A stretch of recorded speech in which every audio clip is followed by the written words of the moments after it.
Right, let's go through this question. So we are asked to sketch the graph of y equal to f prime x, right? Given the following graph of y equal to fx. Okay, so for this question, first we look at the asymptote first. So asymptote, there are two lah.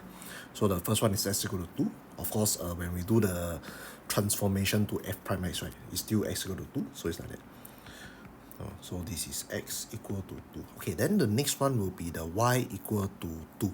So of course, when we do dy dx equal, it will give us 0. So meaning that the asymptote will be y equal to 0. So this is the new asymptote.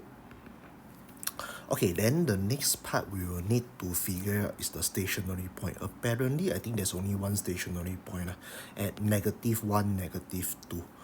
So the stationary point, you just need to label right here. So this part will be the stationary point at negative 1. So this part is negative 1. So maybe I put negative 1, comma 0.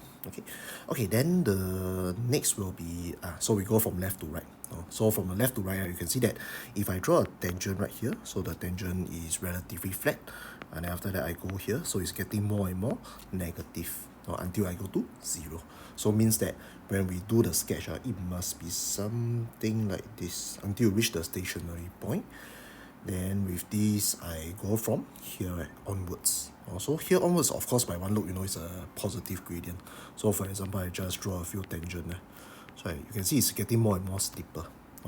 So you just need to draw something to be as such. So the asymptote will be the guide. Okay, so let's go on to the last part.